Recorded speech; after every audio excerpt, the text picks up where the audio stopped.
Exiting the Hall of Five Observances, there was a long, winding wooden corridor with a blue-tiled roof and red wooden pillars.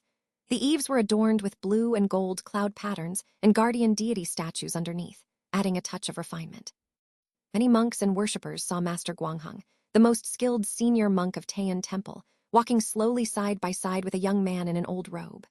However, what was surprising was that the usually composed Master Guangheng now looked uneasy and even trembled, while the young man smiled calmly and conversed with him. "The paper from Wuji Paper Shop is quite good. You found me through it." "More or less. So many people go to Wuji Paper Shop to buy paper daily. How did you determine it was me?" "There was a batch of paper at Wuji Paper Shop that was slightly reddish because a naughty child had accidentally spilled some dye. I don't know if you have noticed that, Master." "How did you know that?" Master Guangheng's face had already turned pale. Honestly, he really hadn't noticed. "You and I happened to buy from that batch. That batch of paper was produced in limited quantities. I went and asked the shop owner. During that period, only a dozen people bought yellow hemp paper and only a few bought large sheets of it. The owner could only recognize and remember 3 of them." "Have you checked them out one by one?" "I'm very patient," Songyu said. "However, even without the yellow hemp paper, you sent a little demon to visit me last night. Just from that, I could find my way to you."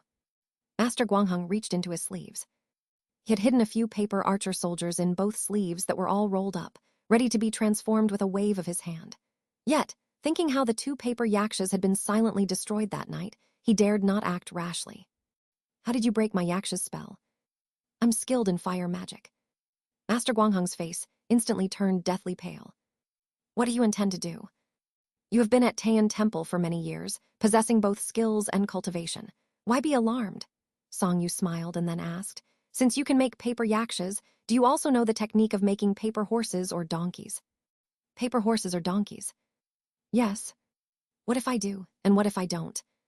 "If you do, I would like to learn from you." "And if I don't?" It seemed he didn't. Songyu looked disappointed. He had thought that since the monk could make paper yakshas, he might be able to learn the technique of making paper horses from him. He would save himself a lot of effort and add to the magic repository of Hidden Dragon Temple in the future. In that case, sparing his life wouldn't be out of the question. It was a pity. It seemed that courtesy demanded reciprocity. "However, if I could break your spells, that is my skill. Whether you possess such skills is your own matter," Songyu thought. Songyu then answered Master Guangheng's previous question. "As a Buddhist monk, you should have a heart full of benevolence and compassion. Yet you manipulate another to wantonly steal treasures throughout the city. Not only that, you actually bore a grudge when your art of earth traversing was foiled and sent yakshas to cause harm. It's hard to say you are truly a Buddhist monk. I'm very curious. Facing these golden statues of Buddhas daily, don't you feel any fear?" "Fear?" Master Guangheng forced himself to be bold. "They are merely clay statues. You and I both know the Buddha is not here, nor is the Bodhisattva." "True," Songyu nodded. The statues of gods and Buddhas were made of clay, unable to see or hear. Even if they could manifest, the world is vast, and the energy of gods and Buddhas is limited. How could they be aware of everything happening before every clay statue? However, it's only because no one has reported it. "What do you mean?" Songyu didn't answer and only looked at the couplets on the door. Then he cupped his hands and bowed to Master Guangheng. "Take care, Master." Master Guangheng frowned and watched him walk away. Just leaving like that, or was he playing some trick? When he recovered, he turned his head and found that they had walked to the entrance of the Hall of 10,000 Buddhas. Light filtered through the cracks between the roof tiles of the hall, casting narrow beams that cut through the thick layers of blue smoke in the hall, outlining clear shapes. They shone on the floor, the altar, and the golden statues. Master Guangheng then realized suddenly that those familiar golden Buddha statues seemed to have changed. Except for the Lord of 10,000 Buddhas in the center, whose eyes remained lowered and whose expression remained solemn, the other bodhisattvas, whether kindly or compassionate, all seemed to be looking at him. Most terrifying were the guardian deities. Originally glowering with wide eyes, now they actually seemed to be staring directly at him. Master Guangheng's heart pounded loudly in horror and panic, the sound suddenly resembling drum beats. With each drum beat, the glowering faces of the guardian deities in his vision grew larger and closer. In just a few breaths, those faces were right in front of him, awe-inspiring and fearsome. They seemed to be interrogating him about all the evil deeds he had done in his life. The chanting of scriptures entered his ears. The scriptures he used to read, the mysteries of the Buddhist doctrine he had originally disregarded suddenly all surged up. "Is this right?" Is this right? Have you violated religious rules? Have you ever felt at peace? His mind raced with these thoughts. He felt as if his chest had a ball of blazing fire. Initially, it was just itchy and scorching, making him want to scratch. However, it soon became hotter and hotter. The burning sensation spread outwards from his heart until he felt unbearable all over. Ah, Master Guangheng couldn't help but scream. Many monks, worshippers, and even some jianghu people lodging at the temple rushed over upon hearing the sound. They saw the highly respected Master Guangheng engulfed in flames from inside out, rolling on the ground with his face twisted in agony. He shouted, "I am guilty. I know I was wrong. Buddha, spare me." Despite his cries, the fire did not stop. Curiously, the fire only burned his skin and flesh, not his clothes. It was as if his whole body was coated in oil and burned fiercely. In a flash, only his clothes remained in front of the hall. Everyone present was ineffably shocked. Some who had seen Master Guangheng walking side by side with a young worshipper earlier quickly looked for the young worshipper. They saw someone with a calico cat following behind him with small, quick steps. He had just reached the temple gate, but was gradually getting further away. The calico cat stopped and looked back. \\\\. Songyu returned to Tianshui Alley and coincidentally ran into Constable Luo. Constable Luo mentioned that he just happened to be looking for him, so he invited him into the courtyard. "Mister, your courtyard wall was badly damaged last night. Were you in danger?" "It's nothing." Songyu smiled and waved it off, then asked first before Constable Luo could express more concern. "How did the interrogation of the earth-traversing burglar go?" Constable Luo's eyes glimmered. Though he didn't know whether the courtyard intruder last night was human, ghost, or demon, just looking at the traces left on the courtyard wall and rain eaves were enough to frighten him. Yet, Mr. Song seemed not to care at all, and there were actually no signs of a battle or damage within the courtyard. Was there no battle, or were magic battles between masters like this? Or, as he pondered this, Constable Luo answered, "We've been interrogating him these past few days. Some of the stolen goods have been recovered. However, speaking of it, it's quite coincidental that all we've recovered were some gold, silver, jewels, antiques, calligraphy, and paintings. As for the rare medicinal herbs stashed within the houses of the nobility, they are all missing. The burglar claims he had eaten them all for cultivating the earth-traversing technique." Constable Luo paused, looking at Songyu again. "I don't really understand this field. I don't know of cultivators." "What kind of medicinal herbs?" "1,000-year-old lingjai, old mountain ginseng that's several hundred years old, top-grade dragon bones and the like, all aged herbs." "Impossible. Then the burglar must have hidden them, or..." Constable Luo paused, then changed the subject. "Besides questioning about the stolen goods, we also asked where he learned the art of earth-traversing. He actually said he had learned it from an ancient book he found among his late grandfather's belongings." Every time Constable Luo spoke, he left the sentence trailing while looking at Songyu.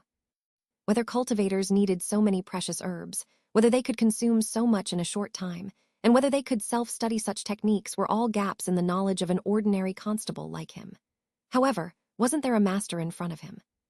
Before it was fine, but after seeing Mr. Song's courtyard wall damage this morning, he had already more or less realized that the burglar probably had someone behind the scenes. The person behind the burglar probably came to seek revenge last night. Songyu also knew he was consulting him. Though the art of earth-traversing had its flaws, it wasn't simple and had many subtleties. Without a relevant foundation, an ordinary person engaged in self-study would not only progress very slowly, but also face danger during practice. But Song, you didn't need to explain all this to him. Speaking of coincidence, I visited Taean Temple today and just happened to witness a strange event I want to share with you. Oh. Constable Luo was surprised but cupped his hands respectfully. "I'm all ears." Master Guangheng, whom you consulted before, actually suffered spontaneous human combustion in front of the Hall of 10,000 Buddhas today at noon. While burning, he loudly confessed his sins to the Buddha and pleaded for mercy. However, the fire consumed him completely within moments, leaving not even ashes behind. Songyu smiled. "So people really shouldn't do shameful deeds. You might as well tell this story to that burglar in jail. It might move him." Constable Luo's eyes immediately widened, his mind racing. After a long time, he stood up abruptly and bowed to Songyu. "I understand. Thank you for your guidance." "You're welcome. I still have official duties to attend to, so I must take my leave." "Take care." Constable Luo turned and walked out quickly and energetically, his eyes glinting. He suddenly recalled the scene when Master Guangheng, who was rumored to have true cultivation skills, advised him to bury manure during his visit to Taean Temple a month ago. Then he remembered the nobility in the city, and even many government officials visiting Taean Temple to burn incense and worship the Buddha, as well as chatting with Master Guangheng. No wonder someone attacked Mr. Song in the night. No wonder the person behind the burglar found out about Mr. Song's involvement in this matter so quickly. No wonder every burglary was so precise. No wonder. Constable Luo had always known Mr. Song was a true master, and that coming to consult him would yield results. However, he hadn't expected such significant revelations. Thinking of this, he suddenly gritted his teeth. That bald donkey actually dared to fool him like this.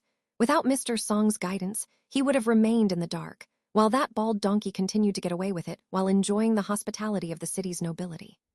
Correspondingly, he felt more and more that this Mr. Song, who lived diagonally across him, was increasingly unfathomable. Chapter 20, Jianghu Rumors. Constable Luo walked into the county yamen with hurried steps and immediately summoned his subordinates. He was about to close the case completely when he happened to encounter a beaming Magistrate Liu. Magistrate Liu, as the county head magistrate of Yidu, was technically a senior official of the county. However, Yidu was the seat of Yizhu. Great Yan's regional administrative system basically had 3 levels: prefecture, commandery, and county. Prefecture level was higher at the moment and equivalent to province level. Thus, important prefecture and commandery officials were also mostly here. Compared to them, even though Magistrate Liu's position was higher than that of ordinary county head magistrates, it was still somewhat insignificant.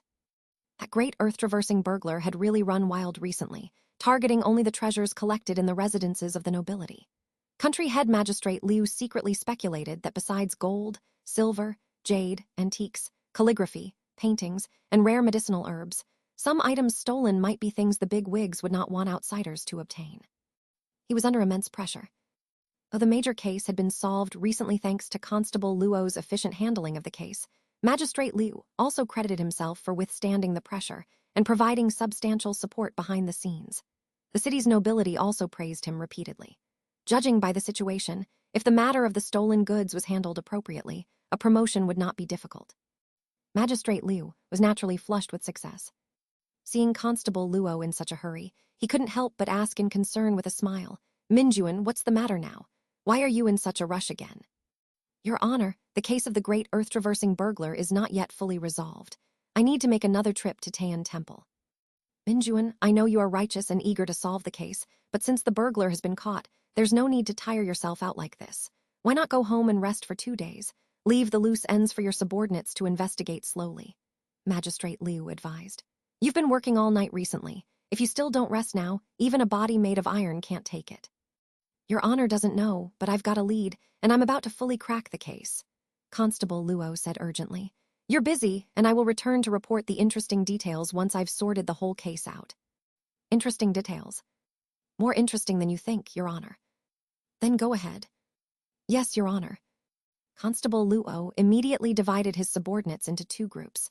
One group hurried to Taean Temple to clarify the situation, while he led the other group into the county yamen jail. As soon as he entered the jail, he brought out the poor scholar who had learned the art of earth traversing. Sure enough, he had already been beaten until he had injuries all over. However, Constable Luo courteously offered him a seat, poured him a cup of tea, and even rebuked the yamen attendants who had used torture on him. He then informed the scholar about the miraculous event that had happened at Taean Temple that day during noontime. He furthermore hinted that he already knew about his connection with Master Guangheng and advised him to confess so that he would be treated leniently. The scholar was shocked and confessed immediately. A few years ago, the scholar went to Taean Temple to offer incense and ask about his academic prospects. He met Master Guangheng, who told him that he was not fated for academic success in his lifetime, but was a good candidate for learning esoteric techniques. Thus, the two got together. The scholar indeed had talent and surpassed Master Guangheng in earth-traversing technique within 2 short years. He then started stealing everywhere under Guangheng's guidance. The gold, silver, and jewels he stole all went to him. Antiques, calligraphy, and paintings were split between them, with Master Guangheng taking first pick. All rare medicinal herbs went to Master Guangheng, supposedly for concocting pills. Besides this, he sometimes also stole account books and similar items from Master Guangheng. Constable Luo was secretly alarmed as he heard this.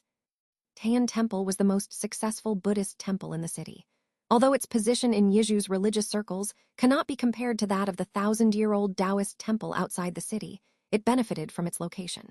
Master Guangheng was also an honored guest of many nobles in the city. Constable Luo felt he should solve the case quickly, so he rushed energetically to Tian Temple again. He had sent his most capable men there earlier, and they had already gathered most of the details.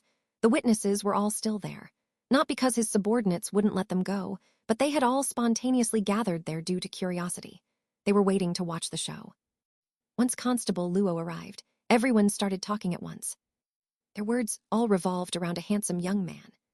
Some said they saw the young man enter the Hall of 5 Observances with a cat. Finding no seat, he politely asked before sitting next to Master Guangheng. It looked very casual and seemed like a coincidence. Some said they saw the young man and Master Guangheng walking along the long winding corridor toward the Hall of 10,000 Buddhas. They were conversing softly and very politely, seeming both familiar and unfamiliar with each other. Some said they heard Master Guangheng asking the young man what he wanted to do. Some said the young man must be a demon who used demon fire to harm Master Guangheng. Others said Master Guangheng only confessed and spontaneously combusted before Buddha because he had a guilty conscience himself. Some said the fire wasn't hot, while others claimed it felt hot even from a distance. Some said it was yellow, others red, but the undamaged clothes that fell onto the ground couldn't be faked. Everyone vividly described the scene then. Constable Luo was greatly astonished as he listened. As a constable for many years, he had handled many cases involving ghosts and demons, but had rarely dealt with ones involving deities and Buddhas like this. Even his father probably hadn't seen many such cases. However, he remained calm. He first led his men to search Master Guangheng's residence. Apart from this evil monk, there seemed to be no other skilled individuals in Tian Temple. Anyway, they were there in their official capacity, and as long as it involved the case, the only way to stop the investigation would be through pressure from the city's nobility, even if Master Guangheng were still around. Therefore, no one dared to block them. As expected, they quickly found the stolen goods hidden by Master Guangheng based on their years of experience. There was a pile of leftover medicinal herbs as well as some antiques, calligraphy, and paintings. As for the books, whether they were Buddhist scriptures or other things, Constable Luo did not look at them at all. He simply packed them in a box to take back to the yamen. \\\\. 2 hours later, at Yidu's yamen. The sky had darkened. A wooden box was placed in the middle of the courtroom with candles lit at the sides, casting flickering shadows of several people. Magistrate Liu, who was short in stature, stood at the center of the courtroom and in front of the box. Behind him was an advisor, while Constable Luo and 2 bailiffs stood respectfully to the side. Though it was a rotating official system, he naturally had a higher status than the minor officials at the bottom as the chief county official. However, implementing government decrees required cooperation from the minor officials. Moreover, human relations were important, so Constable Luo always treated Magistrate Liu with utmost respect in their daily interactions, and Magistrate Liu was also very courteous to him. This was their mode of cooperation. Constable Luo reported everything clearly to Magistrate Liu, from seeing Mr. Song's damaged courtyard wall in the morning on his way to work, to finding time for visiting Mr. Song in the afternoon and their conversation with each other. Also, the visit to Tian Temple, including his related speculations. After hearing everything, Magistrate Liu remained silent for a long time. After a while, the advisor softly reminded him from behind, "Your Honor, perhaps it's best to first deal with the noble's lost items." "Yes." Magistrate Liu came back to his senses then. He first looked at the box, then at Constable Luo. "Have you made an inventory of the items in this box?" "Your Honor, I have not looked at them at all." Magistrate Liu turned to his advisor. The advisor nodded at him. "Minjuan, you've always been particular when handling matters, so I trust you. I will invite the nobles to come and identify their items myself," Magistrate Liu finally said. He paused but couldn't resist asking again. So that Taoist priest from Tianshui Alley really only said a few words to Master Guangheng, and it caused him to die of spontaneous human combustion. "Your Honor, there were many worshippers at Tian Temple at the time, and that's what they all said." Tusk. Magistrate Liu was astonished and felt it was like an immortal's intervention. "As for the damaged courtyard wall you mentioned, although I didn't hear from Mr. Song what exactly caused it, the burglar in prison had mentioned that Master Guangheng kept 3 green-faced yakshas. They were over a zhang tall with bodies as big as bulls. They could look into the second floor while standing on the ground. I assume they caused the damage." "But you said there were no signs of a battle in the courtyard." Not only were there no signs of a battle, when I went to ask Mr. Song in the afternoon, he didn't seem to care about it at all. I suspect these yakshas were subdued instantly. Magistrate Liu was stunned upon hearing this and exchanged a glance with his advisor. Then he sighed. Such masters usually only cultivate in the mountains. How did one come to Yidu? Constable Luo understood what he meant. The county head magistrate had previously expressed a desire to get to know him, and now he probably wanted to visit in person. I heard Mr. Song is a wandering priest temporarily staying here. He also used to cultivate in the mountains.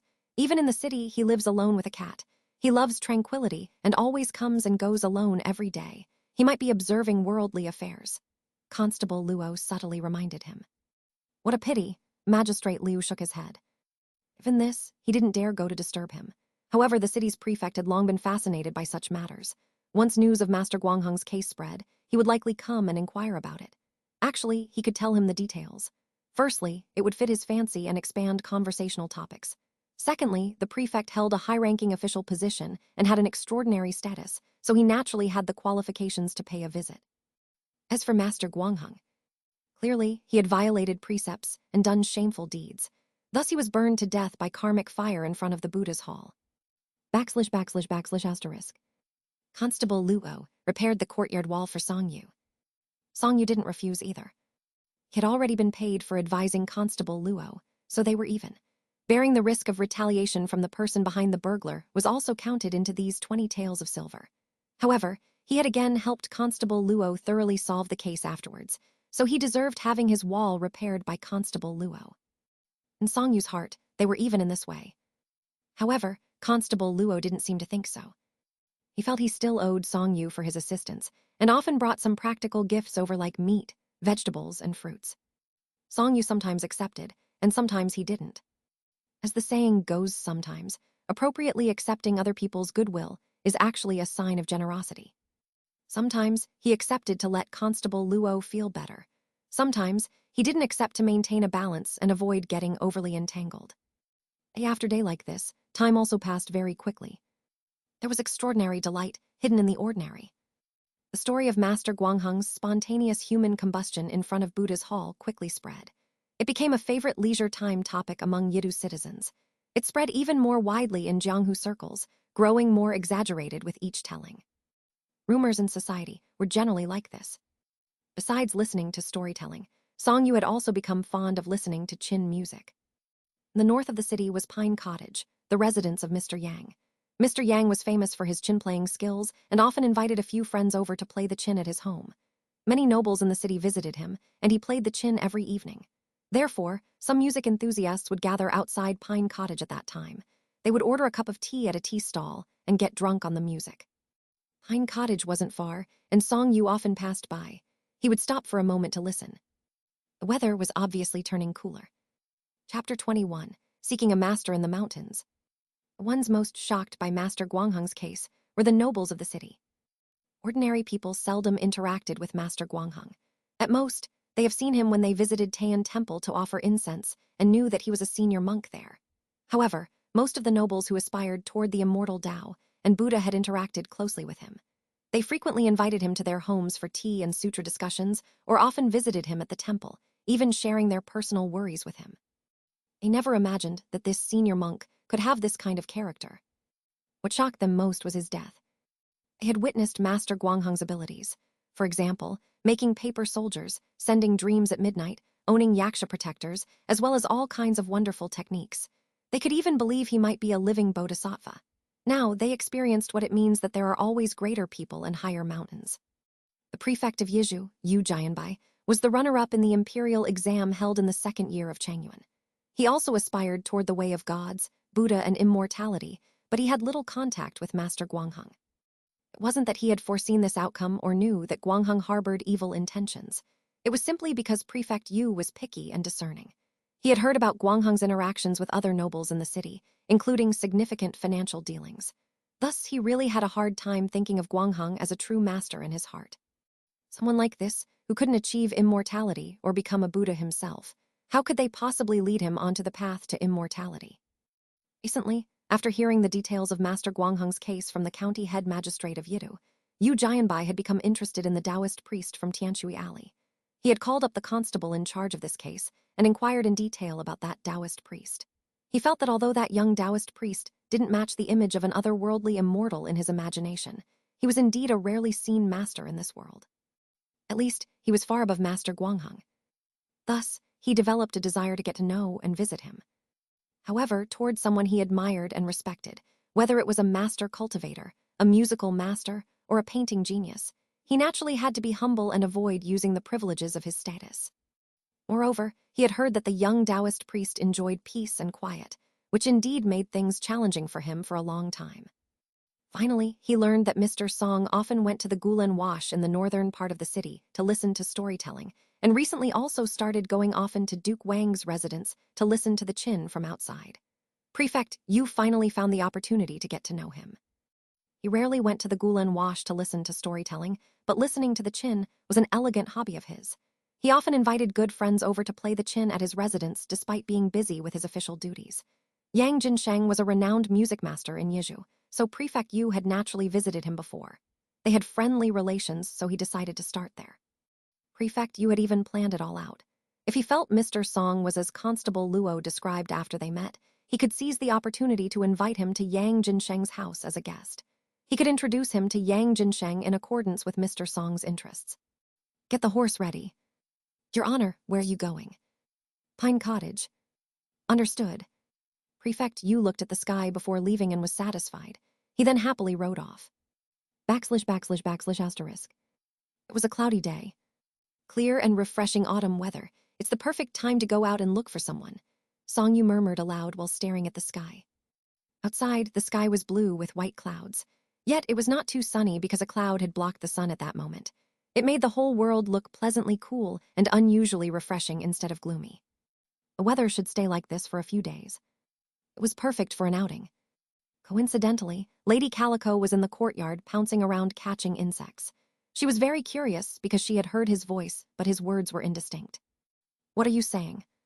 We should leave the city for a stroll. Upon hearing this, the Calico cat immediately stopped what she was doing. She turned to stare at him. Where are we going? To look for a celebrated local master.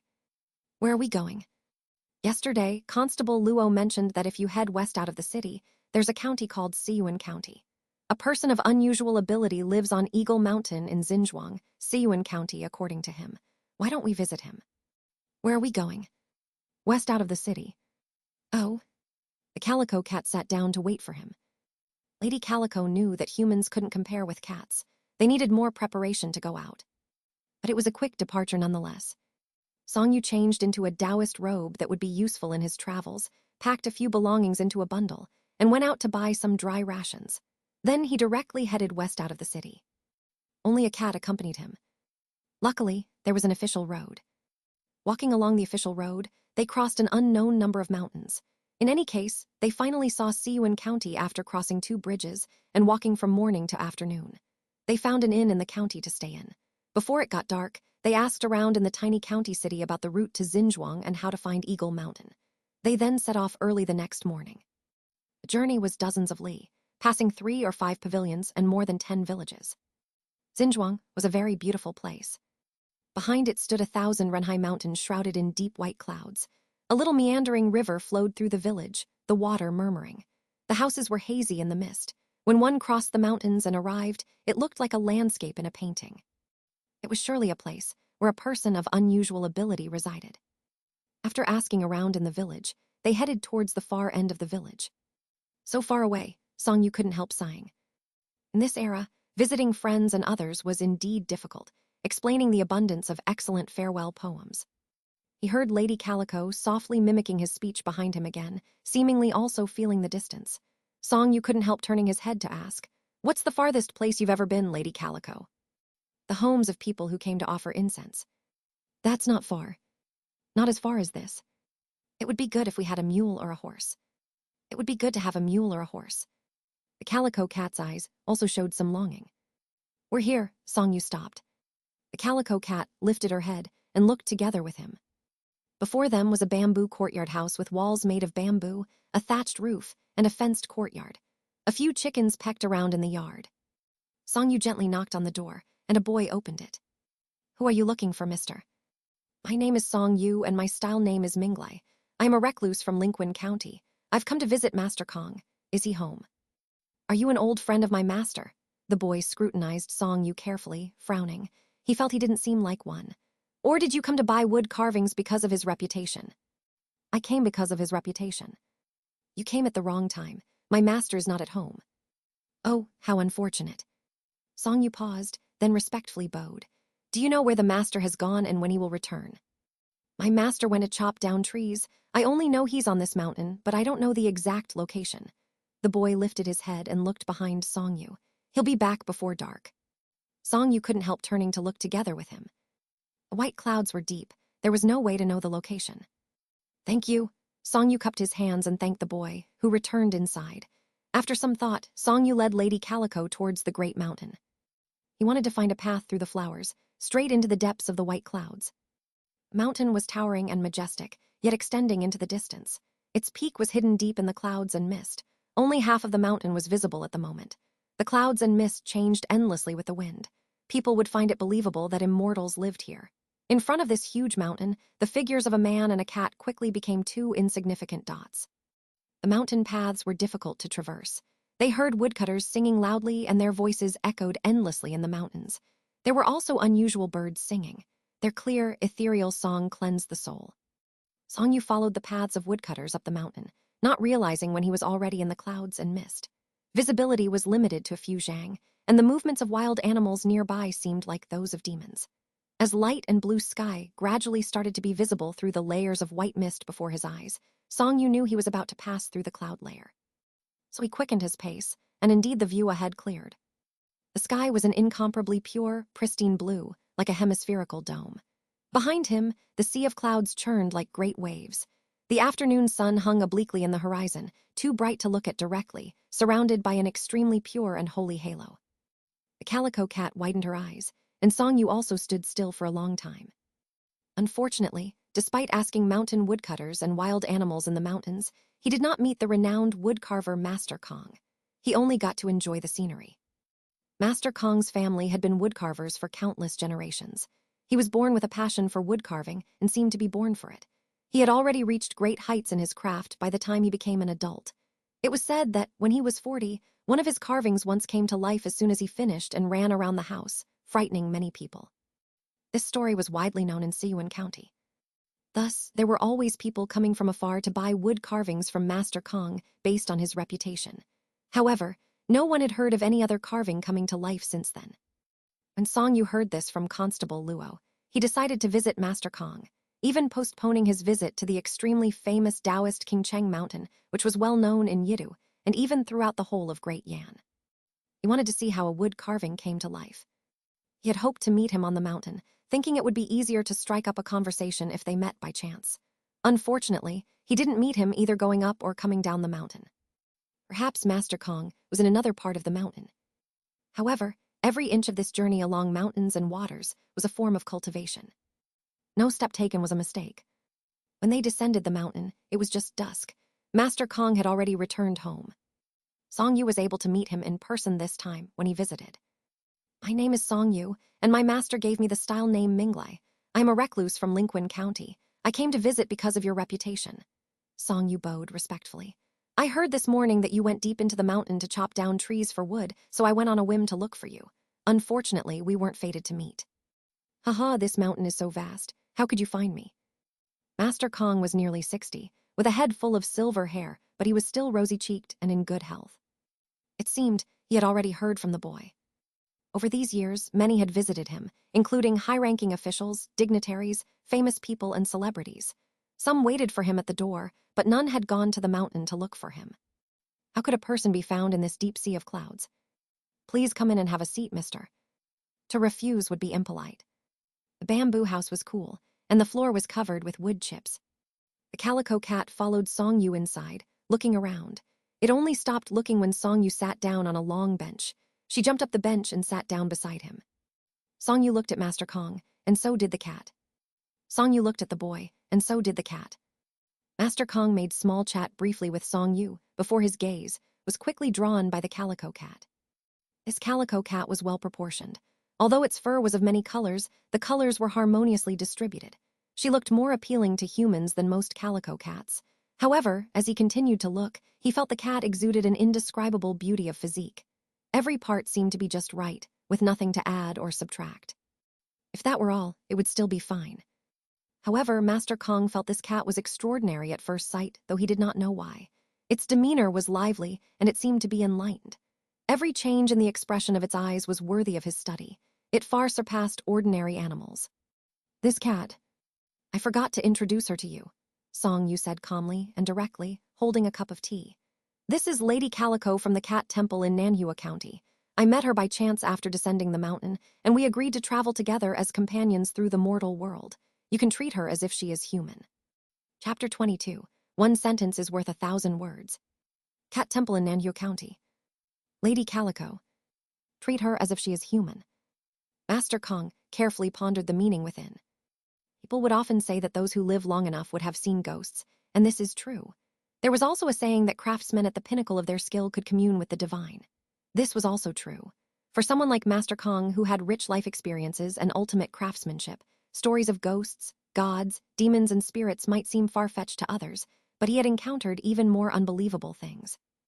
Master Kong immediately understood. This guest was different from the usual high-ranking officials, dignitaries, famous people, and celebrities who came to purchase his wood carvings. They harbored the attitude of visiting a person of unusual ability in order to satisfy their curiosity and increase their experiences. This guest was very unusual. Master Kong, though already polite, became even more respectful. Sir, you went up the mountain this morning and only returned at dusk. The mountain roads are difficult. Did you manage to eat anything along the way?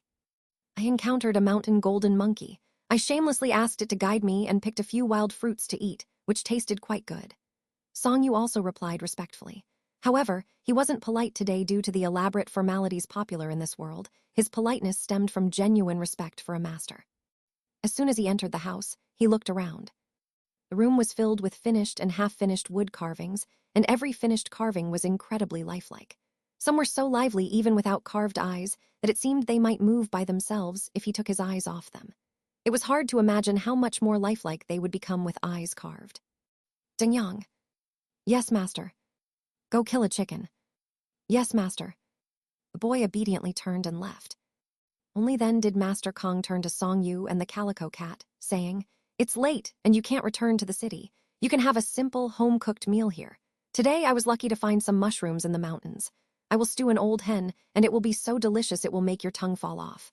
After the meal, you can sleep here. Thank you for your hospitality, Master Kong. I'm unworthy of being called a master. It's too much for this old man. Thank you, Expert Kong. This is my duty. Outside, the sound of the old hen squawking and flapping was heard, but soon it stopped. By the time the chicken soup was ready, it was already time to light the lamps. The culinary delicacies in this era were naturally not comparable with those in his previous world, but there were also a small number of exceptions. Some dishes have been prepared the same way for thousands of years, and some dishes of this era were superior to those of the future. Just take this pot of chicken soup.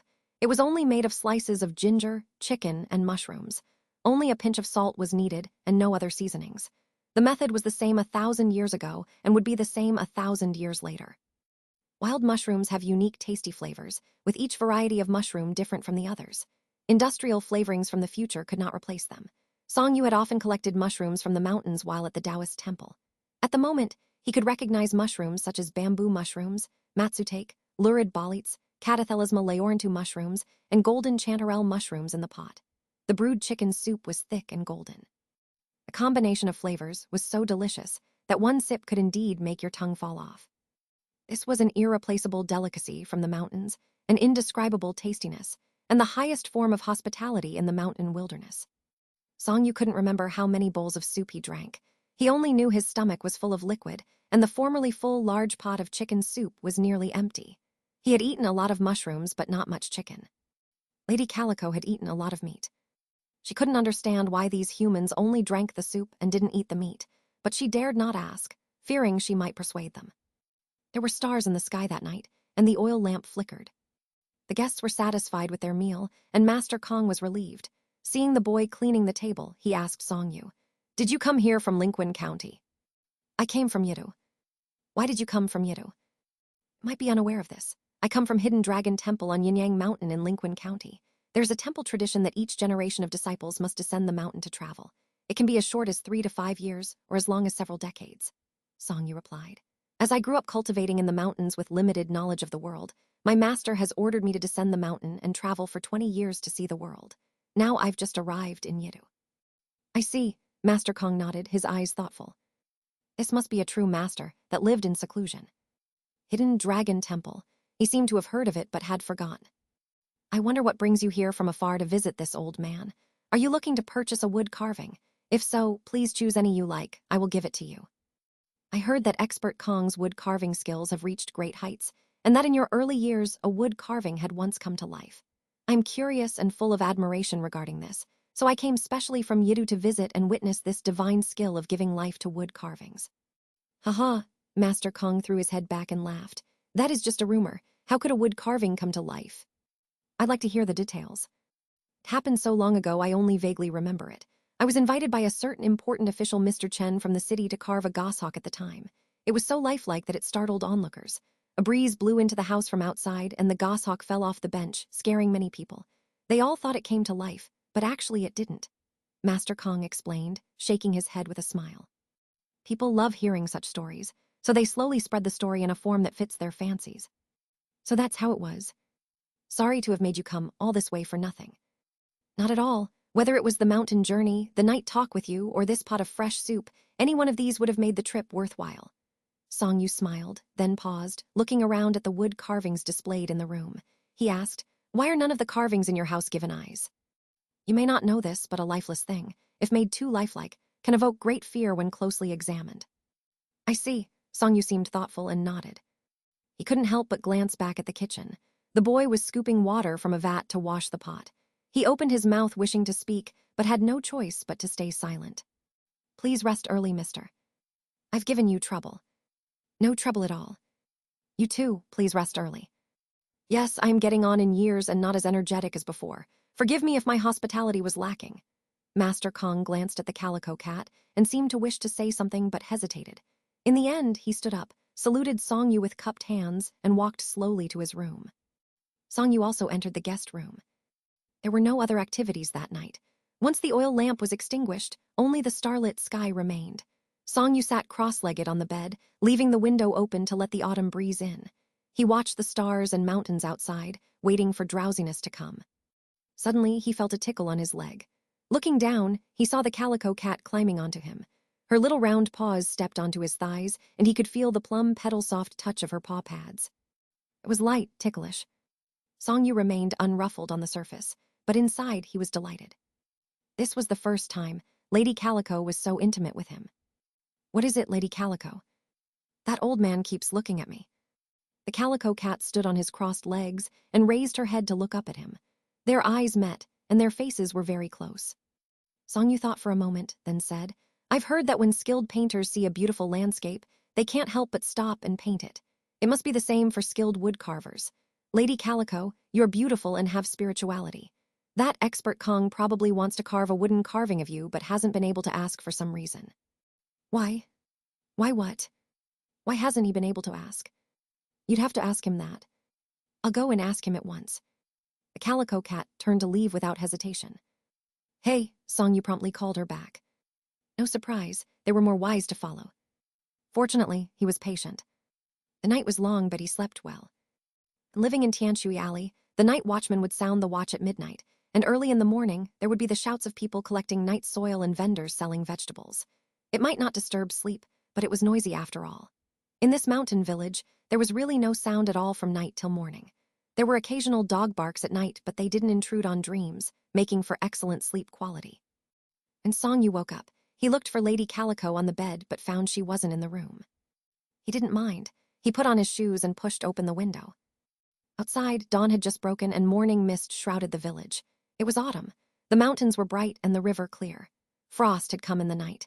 Some trees displayed light yellow leaves emerging from deep red. He was already full of energy but quickly became fully awake upon seeing this autumn scene. He opened the door to go outside, intending to collect morning dew. However, he saw someone carving in the hall as soon as he walked out of the guest room. It was an heirloom carving knife.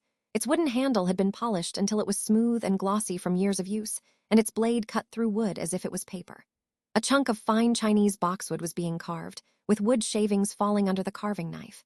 It was really as if it was paper, making people wonder why the wood could be this soft and crumbly. This carving knife was in Master Kong's hand.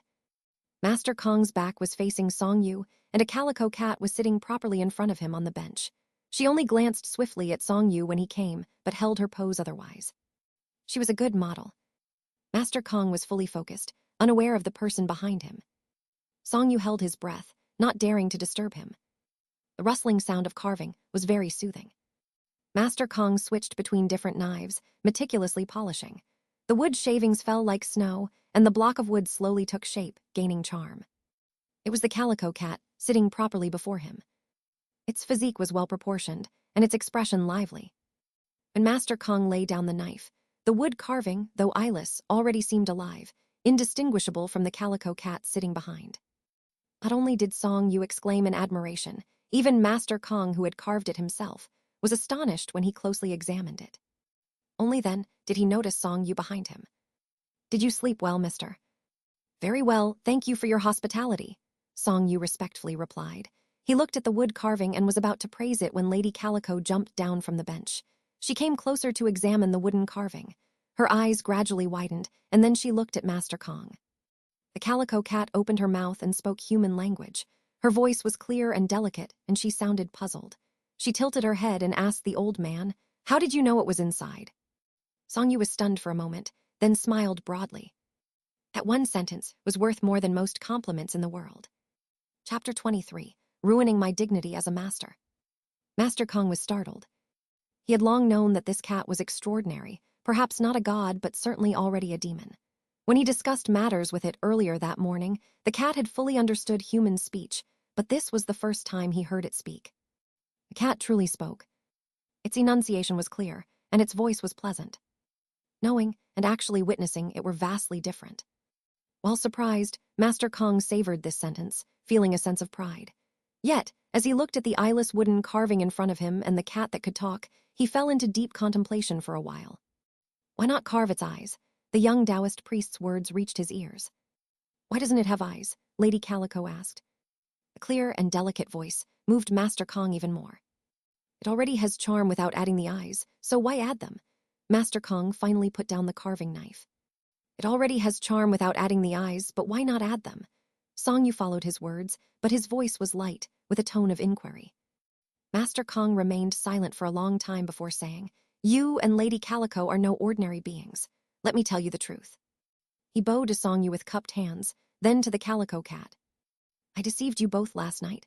Actually, a wood carving did come alive when I was 40, but I'm merely a craftsman. Though I have this uncanny skill that can bring fame, this kind of skill is against the natural order. If used recklessly, wooden people walking and wooden dogs barking everywhere could cause chaos." "I see," Song Yu nodded lightly. He had actually known since last night. However, the old man had treated him with great hospitality. He had offered chicken soup made from mountain delicacies, as well as lodging for the night, even wanting to give him a carving. Knowing the old man didn't want to reveal the secret, how could he make things difficult for him just to increase his experience and aid his cultivation? As for this morning, fate had brought him and Lady Calico together. Moreover, people will inevitably become afraid of me after witnessing such wonders and see me as a monster. Master Kong continued, pausing to sigh. "So since then, whenever my carvings possess spiritual resonance, I don't carve the eyes. If visitors come from afar, I simply say it's all a rumor and just miscommunication." "You make a valid point," Song Yu nodded, pausing briefly, "but there's one thing I disagree with." "Please, go ahead." "Master, though you're a craftsman, there's no need for self-deprecation," Song Yu said. "Your skills are divine. With such a divine talent, you're no different from a deity." "Mister, be careful what you say. The gods are watching." Song Yu merely smiled. If this old man truly possessed such abilities, even if he were just a mortal, how many gods in the heavenly palace and Buddhas in the western paradise could compare to him? "Please add the eyes." "If I do, don't be afraid." "You jest, Master. As an eccentric from the mountain wilderness myself, I know that all such uncanny skills in this world are the result of exceptional talent and half a lifetime of effort." Song Yu cupped his hands as he spoke. "Having this divine skill means you are already at the pinnacle of this field. I can only admire and respect you. How could I be afraid?" Mister, you are indeed an immortal. Master Kong took the knife to the wood and carved the eyes. The wooden cat, already lifelike and full of charm, suddenly came to life. There was nothing mystical during the whole process. It seemed as if it had always been alive, and Master Kong had merely awakened it with his carving knife. Just like the carving process earlier, it seemed this lifelike wooden cat itself had been hidden in the wood. Master Kong had just brought it out with his carving knife, as Lady Calico mentioned. Even with Songyu's cultivation skills, he saw nothing unusual. He just saw that the wooden cat turned into a living one as soon as the carving knife stopped. It moved its head and looked around. It was initially somewhat stiff, but quickly became nimble. After looking over everyone in the room, it suddenly jumped off the wooden stump and bolted outside like lightning. It ran away, Lady Calico exclaimed. Stop it quickly, Master Kong shouted in panic. Only Songyu remained calm, speaking towards the direction the cat ran. Please come back. The wooden cat immediately stopped and turned its head to look back. Seeing it was Songyu who called, it turned and walked slowly back like a real cat who had heard a familiar voice call it. The cat was truly alive. Songyu had already sensed its vitality, as well as its yearning for freedom. In the few moments it took to walk back, one could even see parts of its body gradually changing from wood to fur, strand by strand, vaguely revealing different colors. Soon, it would likely become indistinguishable from a real calico cat to the eye. Songyu stroked the wooden cat's head, feeling the texture of the wood under his palm. He looked at the cat's face, showing pleasure, its mouth opening soundlessly. He just looked contemplative. He pondered a question he had thought about for many years, without an answer. What kind of world is this after all? \\\\. 2 hours later. The wooden cat had already become indistinguishable from a real one to the eye. This cat was 70 to 80% identical to Lady Calico. Even if Master Kong had carved it in her likeness, he had his own artistic interpretation. Aside from this 70% resemblance in appearance, there was almost no other similarity to Lady Calico. Not even its strong yearning for freedom, which was actually instilled by Master Kong. Woodworkers held a high status among craftsmen. Their association with art earned them the favor of scholars and literati, raising their standing. However, in this era, they were ultimately still craftsmen. In addition, other kinds of constraints like secular views and personal morals prevented Master Kong from using his divine skills freely. Perhaps he also yearned for his own freedom in his heart. With this in mind, Songyu decided not to take the cat back with him after some consideration. He had originally thought of sending it back to Hidden Dragon Temple as a companion for his master, but he abandoned that idea. Instead, he released it into the mountain forest behind the bamboo house. Go find your place in the world, Songyu softly bid the cat farewell. Master Kong stood behind him and gazed while lost in thought, without any trace of reluctance or intent to stop them. Songyu seemed to hear his inner voice. Your freedom is my freedom. Seeing the cat disappear into the forest as it wished, he turned and bowed to Master Kong. The wonder I experienced today has truly been the pinnacle of my life. Not only was this trip worthwhile, but it greatly benefited my cultivation. Thank you, Master. Please accept my bow. One man bowed deeply and unhurriedly. The other recovered. He helped him up in a fluster. Having troubled you for a day, I am indebted to your hospitality and I feel ashamed. Now that I am already content, I should return. Songyu paused. As for the cat, you need not worry. I have helped fill the spiritual resonance it lacked, so even if a master with cultivation skills equal to or greater than mine came, he would not be able to tell it was once wood. Master Kong was stunned by these words. Songyu simply smiled and cupped his hands again. Farewell. Then he left with the cat, not looking back. They just came yesterday, and now they were on the road back. Though the visit was brief, it was extremely wonderful. Yet if asked why, it was beyond words. Songyu contemplated along the journey. He was still pondering that question. The cultivation path has countless routes, but they all ultimately seek to observe and touch the essence of this world. It was like how different generations of Hidden Dragon Temple owners each had their own skills and even practiced different cultivation methods, but one thing remained the same. They all descended the mountain. Why descend the mountain? To see famous mountains and great rivers, to seek out eccentrics and strange affairs, to indulge in material pleasures, to exorcise demons, to witness peace and tranquility, to lament hardships of the people, to observe the world. \\\. When he reached Yidu, night had fallen. Songyu entered through the north gate and ate a bowl of noodles on the road.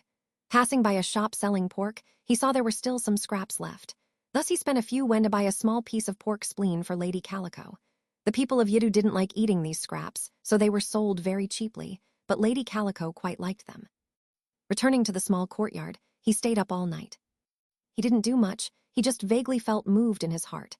Thus he sat cross-legged under the yellow plum tree in the courtyard, appreciating the spiritual resonance of heaven and earth. He thought, trying to capture those visionary things. Before he knew it, the night passed. When Xianxia opened his eyes, it was early next morning. He looked up at the sky and paused. It's the autumn equinox. The definition of equinox was equal division. At the autumn equinox, day and night were nearly equal all over the world. Yin and yang energies were equally strong. The world's spiritual resonance was harmonized and reached a perfect balance. It was an extremely mysterious time. Last night, Xianxia had captured a trace of that wonder between heaven and earth, also capturing this trace of harmonious and mysterious spiritual resonance.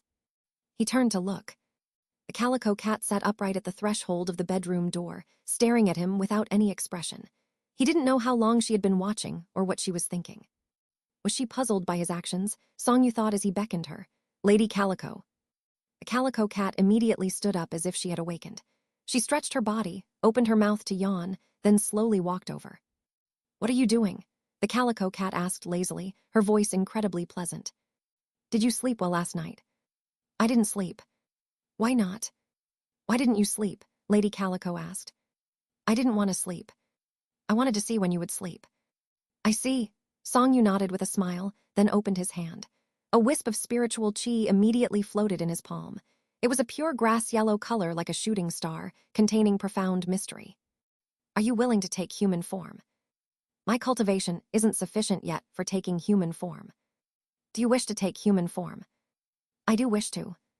Then I will bestow upon you a bit of good fortune, and I ask you not to evade it, but carefully appreciate it instead. With a wave of his hand, Xianxia sent the wisp of shooting star-like spiritual qi soaring through the air toward the Calico cat. It was clearly visible even in broad daylight, and would undoubtedly be even more beautiful at night. I won't evade it. Hey, what's happening? It's evading me itself. He saw the Calico cat leap to the side unexpectedly, but the wisp also made a turn, persistently chasing after it. At last, it entered her forehead. Xianxia then displayed a look of helplessness on his face. Chapter 24. The prefect pays a visit. If a demon or spirit wishes to transform, a certain level of cultivation is required. However, not just cultivation is required. Having enough cultivation doesn't naturally guarantee transformation. It also required a bit of opportunity, a bit of good fortune, and a bit of ingenuity. It's mysterious, but sometimes just a bit was lacking. Some demons naturally overcome this barrier without even realizing how. Others struggle mightily, searching everywhere to no avail. Sometimes, they succeed during an ordinary day or night when they've given up. Xianxia had read many such stories in the books at the Taoist temple. Transforming is not something that can be achieved overnight. Xianxia had seen several demons that had transformed into human shape with varying levels of cultivation. However, he had never witnessed the transformation process itself. He had read that the time it takes to transform varies greatly, so he often watched her at home. Cold dew had passed, and it was frost descends. The weather turned from cool to cold. The Calico cat still looked like a cat. When the weather turned cold, it always curled up in warm places or burrowed into the stovetop burner. Every time he wanted to light the stove to cook was like making a visit in the mountains. He had to first approach the hole, politely ask if she was inside, or bend down and lower his head to look for her inside the stovetop burner. It often resulted in them staring at each other. Whenever she emerged, she was always black with soot. If he remarked on her dirtiness, she would reply softly, sounding as if she was both earnest and indifferent. It's just a bit of ash. Xianxia usually didn't pursue the matter further. Before he knew it, it was the season when breath turned into white vapor. One afternoon in the northern market, Cloud Talk Canopy. The northern market was the Gulen Wash Xianxia frequented. Yidu had 7 or 8 Gulen Wash, and the northern market was quite large, with a dozen or so theaters of varying sizes. The Cloud Talk Canopy was the name of one of the theaters, hosted by old Mr. Zhang, Cheng Wuleng and his troupe, specializing in oral performances. Old Mr. Zhang usually told stories in the afternoon, sometimes even joined by a gentleman who came to talk about history. Meanwhile, Cheng Wuleng's troupe performed comedy acts in the evening, somewhat similar to crosstalk, providing entertainment. The structure of these theaters borrowed features from temple stages, with an enclosed area and a roof, resembling a canopy, hence many theaters were named as such. Inside, the seating was usually tiered, with increasing elevation from the inner to the outer layers. This was called waist canopy. Admission was paid, with varying prices for different seats, making it a very professional performance venue. However, once the weather turned cold, many people preferred to stay home, so Song Yu got a good seat despite paying the usual fee. He ordered a pot of hot tea, warming his hands with it. Old Mr. Zhang came on stage right on time. He continued his tale about that great northern war from a few years ago, focusing on General Chen Zi as the hero. This was a serialized story. No one had yet written a book about the war. Storytellers had already gathered bits of information and added their own embellishments, creating narratives to tell. Compared to the plots of serious novels and historical romances, these stories might lack wholeness, flow, and logic, but people were very interested in these kinds of stories which were relatable in various ways. Thus, storytellers like old Mr. Zhang, who got a head start, could earn significant profits. Song Yu had missed a few previous installments and lacked some context. Now he listened to the storyteller continuing, trying hard to piece together the story from what he had heard. Next door was the hibiscus canopy, where songs were performed. Storytelling on one side and songs on the other, both delivered by professionals with clear, resonant voices. The two types of sounds rose and fell in succession, sometimes clashing in his ears, sometimes blending harmoniously. General Chen Zi fought alone, killing nonstop until he was covered in blood and only saw red. Guess what happened in the end? He actually rescued the marshal from the midst of 10,000 enemy soldiers, terrifying the northern soldiers. His battle robe and armor were dyed red with fresh blood who dared to challenge him. Besides his martial prowess, he was all courage. Song Yu heard a soft laugh at his side. He turned to see a very elegant scholar official. The man appeared to be around 50, with excellent skin, frosted temples, and an impeccably groomed beard. He was still wearing a flower hairpin at his age, which was really unconventional. He was likely a famous person or an elegant scholar. His attire was made of first-rate brocade, and his shoes were spotless, indicating wealth, respectability, and meticulousness. He had both a scholarly air and the aura of an official, both extraordinary. Even though Song Yu wasn't versed in reading fate or destiny, he could tell at a glance that this person was exceptional and destined for greater things. Such a person should be seated at the Qinglongtu, the best seating area. In the capital's Gulen Wash, the best seat was called the Jianghu chair, and it was reserved for the emperor, followed by the Qinglongtu, which was the best viewing area. Yidu had no emperor, so there was no Jianghu chair, but the wealthy could pay extra for the Qinglongtu. If high officials arrived, it would naturally be arranged for them to be seated there. Yet this man sat beside Song Yu, only separated by one seat. Looking around, the theater was only about 30 or 40% full, with many empty seats. Song Yu understood immediately. Old Mr. Zhang finished telling a section and sipped tea as he rested. Some young sons of officials sat in the Qinglongtu area nearby. Young people were curious, so they asked questions about the story, and the old gentleman responded aptly. Song Yu felt the man's gaze on him several times. Finally, after half a cup of tea, the official spoke. This old storyteller is good, but the story is quite inaccurate. Is that why you laughed? You heard that? My hearing is decent. Excuse me, I meant no disrespect to the storyteller on stage. I just happen to know what happened during the Battle of Lanshui. Though the storyteller's version differs greatly, it's more exciting and interesting. I couldn't help thinking that I just know the real story of the Battle of Lanshui, but the storyteller knows what people in the audience want to hear. For a moment, I found that amusing and thus laughed softly. Song Yu nodded as he listened. He couldn't help smiling. This man's words had a certain wit. No need to explain. Do you come here often to listen to stories? I come whenever I am free. Most of the stories in this theater are largely fictional. Stories may be true or fictional, but anything that exists in the world must have some truth in it. Truth may not contain falsehoods, but falsehoods always contain some truth. Oh, please elaborate. Didn't you just say it earlier? You know the real story of the Battle of Lanshui, while the storyteller on stage knows what the audience wants to hear. Each has its purpose. If you find the storyteller's knowledge shallower than yours, that's fine. I see, Prefect Yu frowned thoughtfully. When he figured it out, his eyes lit up, feeling it was wonderfully insightful, almost wanting to applaud.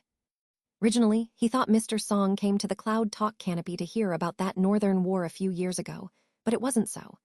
Mr. Song was actually interested in understanding people's preferences and desires, or aspirations. That was also what the storyteller knew, what the audience wanted to hear. The stories might be fictional, but this was undoubtedly true. Governor Yu found it wonderful.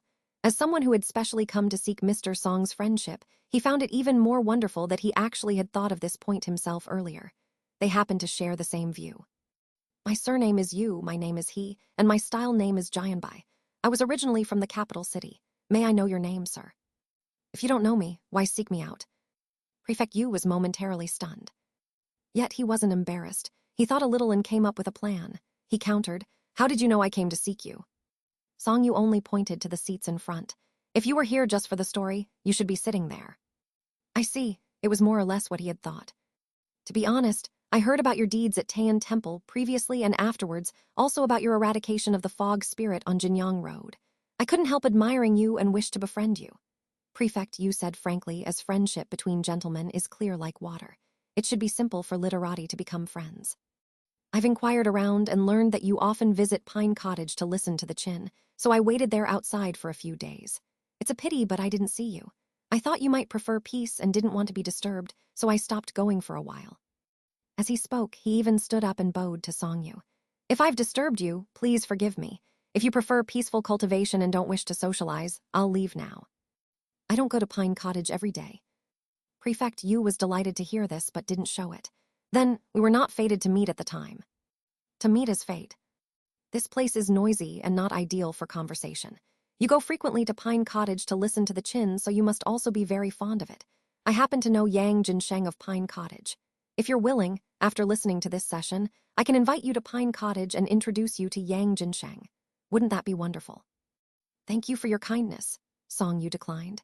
But I only enjoy Mr. Yang's Chin. I don't know what he is like and have no interest in befriending him. I see. Prefect Yu was taken aback and lapsed into contemplation again. I do have a question. Please go ahead and ask. If you thought I preferred peace and didn't want to disturb me, why come specially to seek me out today? Song Yu asked. Speaking shamefully, I aspire toward the immortal Tao and longevity very much. Lately, I frequently thought of you and lost sleep over it. I was really unable to hold back, so I went to Pine Cottage the past few days but didn't see you. Today, I came to the northern market to find you. Prefect Yu looked ashamed. I'm sorry for disturbing you. You wanted to see me to ask for the immortal Tao and longevity. I've aspired toward them for years.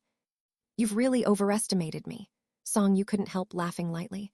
I haven't glimpsed the immortal Tao and longevity myself. How could I help you? I only seek an answer. Prefect Yu stared at Song Yu with a burning gaze. As a secluded master, can you tell me if there is a way to longevity in this world? I'm just a mortal too. Mister, have you ever seen anyone achieve longevity? How long is considered long? Living as long as heaven and earth. When heaven and earth were first separated, there were no people in this world. What about living as long as the sun and moon? When the sun and moon were first born, there were also no people in this world. Were there immortals or gods then? I guess not. Guess. Yes. Oh, Prefect Yu widened his eyes, shocked. He was both surprised by the answer, which differed from his expectations, and also by what he had said. Yet he still hadn't given up and continued to ask. What about living for thousands of years? I am just immortal. Prefect Yu couldn't help looking disappointed. Song Yu shook his head and smiled. This man had an extraordinary scholarly air as well as an extraordinary aura of an official. Even though Yizhu was vast, it probably couldn't retain him. The capital city's imperial court was where he truly belonged. Listening to the first sentence he spoke, he had very much garnered Song Yu's regard. Song Yu felt that he was indeed an uncommon individual, but he was obsessed with the illusory pursuit of the immortal Tao and longevity. Bang, the wooden block sounded. It was said that Chen Zi urged his horse on with a whip in the Lanshui River, single-handedly and bravely rescuing the marshal, terrifying the northern soldiers. Song Yu turned his head forward, no longer interested in speaking with Yu Jianbai. Several young sons of officials were listening with flushed faces. Their hearts were filled with aspiration, and they wished they could join the army on the spot. They either wanted to emulate General Chen Zi by going onto the battlefield to kill enemies or to follow him. Among the entire audience in the canopy, they were the most excited, tossing copper coins jingling onto the stage. Great Yan valued both literary and martial arts. No wonder it could establish such a vast empire. Up till the end of the performance, he didn't speak to Yu Jianbai again. Chapter 25. The letter has congealed fragrance. Who? Song Yu stood at the entrance of the Gulen Wash, blowing into his cupped hands in front. The weather was getting colder. Yet his clothes were still thin. Great Yan already had cotton for a long time, and they had started making clothes and bedding with it, but it wasn't widespread yet. At the moment, only high-ranking officials and dignitaries could afford it. Common people mostly wore paper clothes and used paper bedding, finding various ways to keep warm. Songyu's robe provided less insulation than the padded paper clothes worn by the passers-by on the street. The Guilin Wash had a high foot traffic and was also a hub for commerce. Songyu looked at a few shops and also bought a paper coat. These kind of clothes were cheap, warm, and plain in color. They were so plain that some literati would paint on them, decorating them to their liking. Songyu liked plain clothes. It was also the season to sit by the fire. There was no need to buy a stove, as he already had one at home. Without realizing it, he actually found himself back at the entrance of the Guilin Wash. Across the street was a shop specializing in the 4 treasures of the study. Songyu halted and pondered for a moment. The brush he bought earlier was getting frayed with use, and it was a large brush. He actually wanted to buy a smaller one of slightly better quality for writing small characters. He had been away for a while, and he should write a letter home. So he entered the shop. He didn't find a good brush, but he did find some excellent ink. The shop had unexpectedly stocked some congealed fragrance ink from Jianghu. Congealed fragrance ink was one of the most famous inks in Great Yan. It was the ultimate pursuit of literati and scholars, said to be worth its weight in gold. Ink is mainly divided into 2 types, pine soot ink and oil soot ink. Both types are made from the soot of burning materials mixed with medicinal ingredients boiled in glue. Some even had unique fragrances added. Pine soot ink is made from the soot from burning pine wood. Oil soot ink is made from the soot of oil lamps, using oils like tung oil, hemp oil, vegetable oil, and soybean oil. Among them, tung oil produces the most soot, creating ink that is black and shiny. After writing, it deepens over time, leaving characters that can last for 1,000 years. Other oils produce less soot, and the resulting ink is lighter and fainter, producing characters that fade over time. Thus, tung soot ink is the most common and useful among oil soot inks. Pine soot ink is black and dull, with a slight blue tint, while oil soot ink is black and shiny, with a slight purple tint. Each had its own use in calligraphy and painting. Congealed fragrance is a tung soot ink. It uses tung oil soot, combined with dozens of precious Chinese medicinal ingredients boiled in glue with a unique fragrance added. The light glue is pounded 100,000 times and dried in the shade for several years. It results in a pitch-black, glossy ink that releases fragrance when writing and can last for 1,000 years. This was a top luxury item of this era, a pinnacle of traditional craftsmanship and artisan spirit, representing the ultimate in a kind of cultural and technical achievement. Even someone like Songyu, who wasn't an expert in painting or calligraphy, was somewhat interested in such things. Unfortunately, it was very expensive, worth 10,000 won a stick. Songyu looked and looked, but could only say farewell. He lacked money today, but there might be opportunities in the future. Since he was traveling the world, it was necessary to experience the top-tier craftsmanship of this era. In the end, he only bought a brush for 200 wen. Across the street, Prefect Yu sat in the canopy for a while before walking out of the Guilin Wash. When he was at the entrance, he saw Songyu again. He stood and watched for a moment, while an attendant waited quietly by his side and held his horse. Until Songyu left. After thinking for a long time, he finally said, "Go and ask." An attendant immediately responded, went to inquire, and returned shortly to report that it was congealed fragrance from Jianghu. "How much for a stick?" "They're asking for 10,000 wen." "Buy 1 stick, 2 sticks." "Yes, sir." Prefect Yu then mounted his horse and rode home. \\\\. It was strange. When Song Yu returned home, he unexpectedly discovered that Lady Calico had inexplicably overcome the hurdle of transformation. However, it was contrary to his expectations. He had thought that Lady Calico should transform into an adult woman since she was already an adult cat, even if she was pure-minded from dwelling a long time in a village temple. Yet she had transformed into a little girl who was only several years old. When he pushed open the bedroom door, the little girl was wearing his long gown, which was longer than she was tall. It looked as if she was wearing a floor-length dress, which was also loose and baggy. She sat in the middle of the bed, staring at him blankly. "You have successfully transformed." "I have successfully transformed." The little girl sat on the bed in a duck pose, looked up at him, and answered earnestly. After transformation, her voice had some changes, sounding more human, and her sex was now discernible. However, her tone and diction were still the same. She sounded earnest yet rigid. It was not the usual way ordinary people speak, making her sound somewhat unintelligent. "How did you successfully transform?" "I just transformed successfully by myself." "Explain in detail." "Just, The little girl stammered, unable to explain.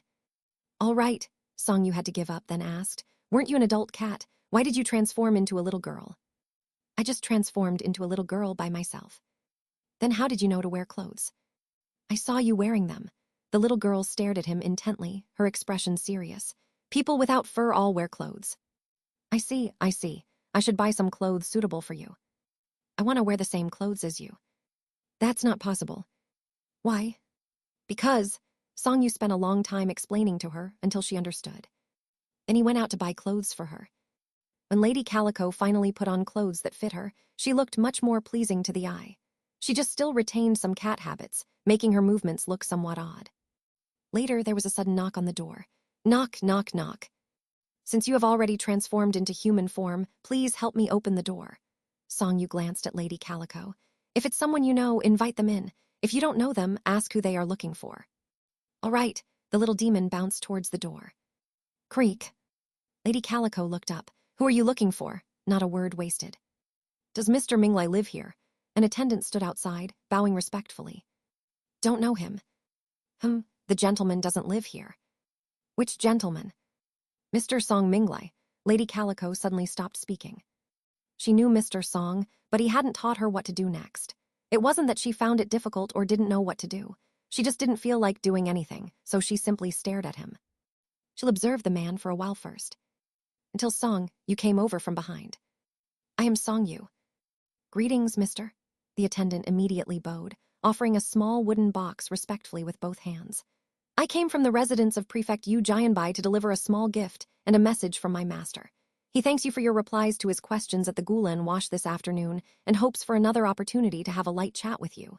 Please accept this gift. Songyu could already smell the fragrance of the ink. So it was the prefect. This afternoon's conversation was just a spontaneous chat. Not only did Prefect Yu enjoy it, but I also benefited from it. Why should Prefect Yu specially send someone here with a gift? Songyu said. Moreover, the gift is too valuable. How can I accept it? It's just a small token. No matter how valuable, it's still a mundane item. The conversation between you and my master was hard to come by in this world. The attendant paused. Moreover, it's a refined practice for literati to exchange scholarly items, and it's not considered as gifting between common people. Please do not refuse, mister. You are quite eloquent. Please don't make it difficult for me, mister. The attendant immediately looked troubled. If you don't accept, even if the prefect doesn't punish me, I would feel uneasy. Songyu smiled, thought for a moment, and then accepted it. Thank Prefect Yu for me. I'll take my leave. Songyu then turned around and rubbed the head of the little girl beside him. From now on, when you transform into human form, I'll tell others that you're my child servant. Why? To give a plausible explanation. Child servant. Yes.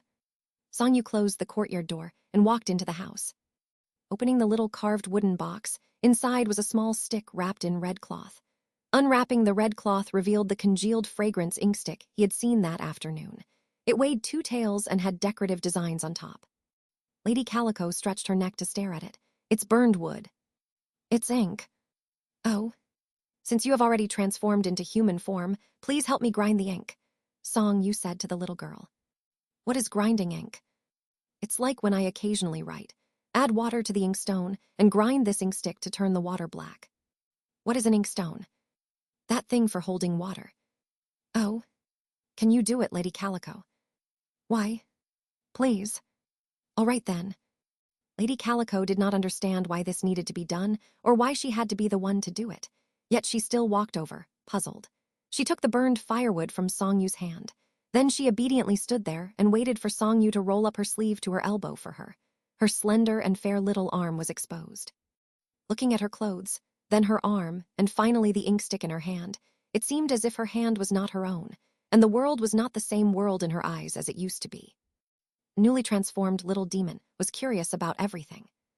Do I add water first? How did you know? I saw you do it this way.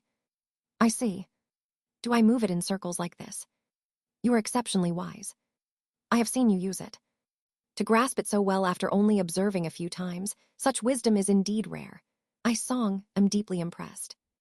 Lady Calico fell silent and continued to grind the ink more earnestly. Congealed fragrance did not have a hard skin and was ground quickly into ink. Once grinded, it released its fragrance. It was a kind of wonderful medicinal scent, neither too strong nor too faint, possessing its own charm. Meanwhile, Songyu laid out the paper at the side. "It's done," Songyu said. "Is it ready?" "Thank you, Lady Calico." "No need to thank me."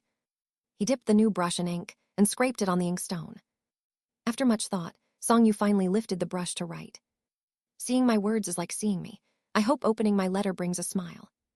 The ink fragrance was delightful, the wet characters reflected light, and each stroke was exquisitely crafted. The ancient cypresses of Jinyang Road, the potholes in the stone slabs, the everyday scenes of Yidu, the shifting clouds of Eagle Mountain, the monk overcome by greed, the master craftsman with divine skills. Songyu used ordinary words to recount to his master his experiences, insights, and progress in cultivation since descending the mountain. He also mentioned Lady Calico.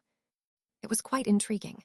Initially, he had taken Lady Calico as a companion on a momentary whim to stave off the loneliness of the long road. Unexpectedly, he reaped an unanticipated reward. Her companionship now had indeed made this journey much more enjoyable. He must not forget to mention the prefect, who aspired toward longevity. This ink was one of the finest in the world. He wondered if that old Taoist had ever encountered it before, and he must remind her to take a sniff. As he wrote, a furry cat's paw suddenly reached over, batting at the dangling string loop on the brush that was used for hanging it. The little cat's claws had a glassy texture. Songyu paused and turned his head. He saw the calico cat batting earnestly with her paw. Looking around the room, he noticed the new clothes he had bought today had fallen to the ground. "Lady Calico, what are you doing?" It seemed the calico had only then noticed he had stopped writing. She turned to stare at him, thought for a few seconds, and then actually said in deadly earnest, "You write, I'll play." Songyu resumed writing. Lady Calico continued playing. The scene was harmonious and quiet, with the sound of the wind rustling the bamboo forest entering through the window. Chapter 26, Longevity is like a dream. It was already dark in the small courtyard house in the north of the city. Songyu had finished writing his letter a while ago and had folded it neatly, placing it on the table. He sat opposite Lady Calico, who had reverted to her human form. The blanket on the bed was folded neatly and placed on the inner side. An oil lamp was lit in the room, casting flickering shadows. Songyu asked, "What spells do you know?" "I can catch mice." "That's your skill, but it doesn't count as a spell." Songyu shook his head. "I can consume incense. Remember everyone who ever offered incense to me, and find them," Lady Calico quickly added. "That's your divine power, but it doesn't count as a spell either." Songyu shook his head again. "Besides, you have already distanced yourself from the divine Tao now. If you don't consume incense for a long time, your divine powers will gradually dissipate by themselves." "I'm very smart." "That's also your skill." "Then I don't know any spells." Lady Calico couldn't help sounding a bit dejected. "Now that you have already transformed, why don't I teach you some spells? How about that?" "Great. What do you want to learn?" "Everything." "You can only choose one." "Why?" "A spell can't be learned in a day. Even mice are eaten one bite at a time. Moreover, many masters and recluses with true cultivation only know one or two spells in their lifetime. It is enough to allow them to traverse the world freely and even be worshipped as local deities." Songyu looked indifferently at her. "On this way, quality is valued over quantity." "What do you know?" "I know the fire element spell. It can burn ghosts at a low level, burn demons at a middle level, and burn gods and devils at a high level. Once you reach the peak, you can even burn a city or a country like the fiery sun true lord." "This is great. It sounds powerful." "Do you want to learn it?" "If I learn it, will I not feel cold anymore?" "Do I seem to feel the cold?" "Then I won't learn it. I'll learn something else." "I know the water element spell. Depending on your cultivation level, you can breathe underwater, create great waves, and summon rain and snow. Once you reach the peak, you can change the course of great rivers and alter the color of the seas like the ocean rending true lord." "If I learn it, can I go into the water to catch fish?" "You don't need this spell to catch fish. Even ordinary people can catch fish without going into the water," Songyu said. "Also, they can catch a lot." "Then I'll learn something else." "I know the earth element spell. Depending on your cultivation level, you can raise walls from the earth, turn stones into soldiers, and sit on mountains as a deity. Once you reach the peak, you can raise mountains and sink valleys like the thick earth celestial worthy." "Is it difficult?" "You can master the basics in a few years." "Are you good at it?" "I have some skills, but I'm not as good as I am with fire." "Then I'll keep choosing." "I know the wood element spell. It can promote the growth of all living things, make flowers bloom and trees bear fruit out of season, as well as make dead branches sprout. Once you reach the peak, you can bring the dead back to life, maintain eternal youth, and achieve immortality like the immortal elder of eternal spring. Monkeys would definitely like this. I also know the metal element spell. You will be able to swallow knives, break blades, turn stones into gold, and transform the ground into steel. Once you reach the peak, you will be impervious to swords or spears and unstoppable like the gold spirit official. How do you swallow a knife? You will be able to swallow a knife into your stomach without getting cut. Why would you eat a knife? The little girl widened her large puzzled eyes. If you don't like it, I also know talisman spells. It can drive away ghosts and demons, summon thunder and fire, and has countless variations with infinite uses. But I'm a demon. I know the spirit communication spell, which allows you to converse with ghosts and gods. I don't like talking to gods. Don't feel inferior. What does inferior mean? Songyu went silent, then shook his head. I also know the art of telekinesis. It allows you to fetch objects from a distance and return them to their original place. For example, filling an empty cup with water or raising a goblet of wine to finish it. If I learn this, can I make mice come to me by themselves? If you master it, you certainly can. Then I want to learn this. Then you must be patient. It takes ordinary people several years to master the basics. At first, you can only fetch objects which you know and belong to you that are not far away. As your mastery deepens, you can fetch other people's objects too. Once you reach the peak, you can fetch and place items freely from 1,000 li away as long as you know where they are. How long does it take to catch mice? For ordinary people, it takes at least more than 10 years and several decades at the longest. Can you catch mice? I have only mastered the basics. Then, Lady Calico tilted her head and thought for a moment. Then let me hear more. Very good. Listening more and choosing wisely without making rash decisions is a good thing, Songyu praised. You are indeed very wise. Hurry up and tell me. I know the spell to summon beasts and birds. Once you start learning, you can make wild beasts and mountain birds become intimate with you. You can make them understand what you mean, and you will also be able to understand them. As your mastery improves, you can even command wild beasts, mountain birds, and even rare birds and unusual beasts in the world to do your bidding. Lady Calico tilted her head and thought for a moment. This can surely make mice come over by themselves, right? This can indeed. Then I want to learn this. Songyu smiled but then said, however, nothing in the world is perfect. Every spell has its limitations. If not, it has flaws, weaknesses, or things that counter it. For example, this spell to summon beasts and birds requires the practitioner's heart to be completely calm and full of benevolence when casting the spell. The slightest bit of guilt or regret is unacceptable, even if you cannot perceive it yourself. I don't understand. Means this spell is a mental cultivation technique. Anyone who learns this, regardless of their mastery level, must first cultivate their mind. Songyu paused. Achieving complete calmness and absence of guilt or shame depends on the cultivation of one's character. Some need to be lifelong vegetarians, while others just need to avoid using it to harm animals. Only a few individuals of extraordinary talent in the world can use it to deceive and harm living creatures. I don't understand. You can use it to call mice over. However, if you use it to catch and eat them, the spell will fail. You will never be able to use it again afterwards, and your many years of cultivation will be wasted in one day. Cats naturally eat mice. That's different. Why? For example, every time I cast this spell, I am actually using a heart filled with pure benevolence toward those animals. Thus the animals are affected by this benevolence. Combined with the spell, they then also respond with pure benevolence toward me. However, if I abuse their benevolence with the help of this spell to deceive and harm them one day, I will no longer be able to keep this heart filled with pure benevolence. Songyu paused. Even if you can do now what very few individuals can, and feel that doing this is right and proper without the slightest bit of guilt or shame, as you continue to cultivate and learn over time, you'll gradually understand the difference in this.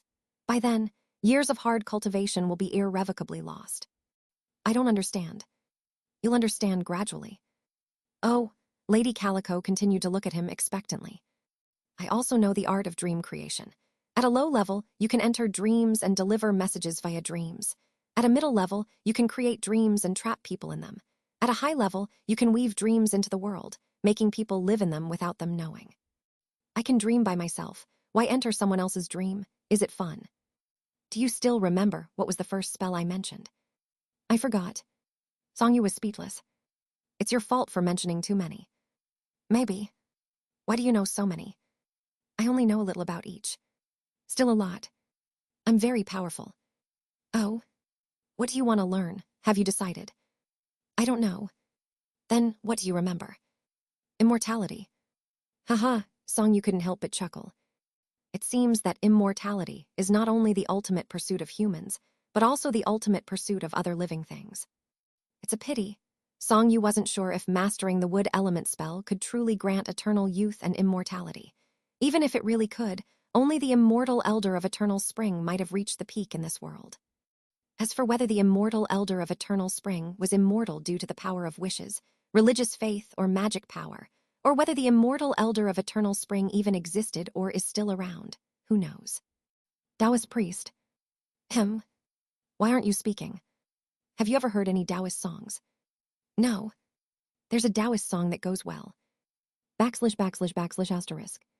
Prefect, you sat at the seat of honor, and an attendant entered. Prefect, I have returned. Did the Taoist priest accept it? He accepted it. I was right to send you. You flatter me, Prefect. It's fine as long as he accepted. Prefect, you dismissed the man with a wave of his hand, and then fell into contemplation. In these times, the immortal Tao is like the bright moon overhead, mysterious and unreachable. Generations of literati and literary masterpieces have added a layer of unique color to it. It was common for literati and scholars to aspire toward the immortal Tao. Some great talents even simply fancied themselves as banished or impure immortals. They often dreamed that one day they could suddenly look up at the moon, find poetic inspiration after getting drunk, or achieve sudden enlightenment through some opportunity like ancient poets. They would then leave behind this mortal world, gracefully becoming immortals, thus gaining carefree eternal lives. Prefect Yu had aspired toward the immortal Tao and longevity since he was young. He had even invited 3 or 5 friends to go to famous mountains with him to seek immortals, but to no avail. Now nearing 50, he still often searched for pill recipes to concoct pills of immortality for himself to consume. With each pill he took, he felt he distanced himself a little further from the mortal world. The Taoist priest he met today might not be an immortal, but he was indeed one of the rare masters he had encountered in his life. Unfortunately, their conversation did not yield the answers he desired. Perhaps his acquaintance with the Taoist priest was too shallow, and the Taoist priest was naturally unwilling to say too much to him. But what could be done? Could guess the thoughts and preferences of these reclusive masters. Previously, he had heard that the Taoist priest enjoyed listening to the Qin, so he confidently tried to use Yang Jinsheng to draw closer to him. However, who could have anticipated that he only wanted to listen to the Qin and had no interest in the person playing it behind the wall? It was already fortunate that he happened to see him fiddling with an ink stick. Moreover, he should be content even these few words today were astonishing enough. Prefect, you couldn't help but fall into deeper contemplation. Were there truly no immortals when heaven and earth were first separated? Were there no immortals when the sun and moon were first born? Then how could one become an immortal? Surely immortals should be able to live forever, right? Or couldn't they? He sat there, pondering, fantasizing, and immersing himself in these thoughts until it gradually got dark. His wife came to call him to extinguish the lamp and go to bed. Lying on the bed, he still kept his eyes open, staring into the void of darkness. The moonlight outside the window was faint, and he began again to think about the immortals in the Moon Palace. If he became an immortal, he would be sure to fly often to the Moon Palace too to enjoy himself. Somehow he fell asleep. In his drowsiness, he seemed to hear someone singing. The lyrics were profound, the voice somewhat aged, the melody crude, yet it had a natural and simple leisurely charm. It made him think of an old Taoist, and this voice must naturally have drifted over from a temple deep in the mountains, carrying the scent of incense. Since ancient times, flowers do not remain in bloom for long. The moon has never been full for long. No matter how much gold and jade you amass, you can't buy immortality. Is there a 1,000-year-old crane among birds? Rarely does one encounter a centenarian in the world.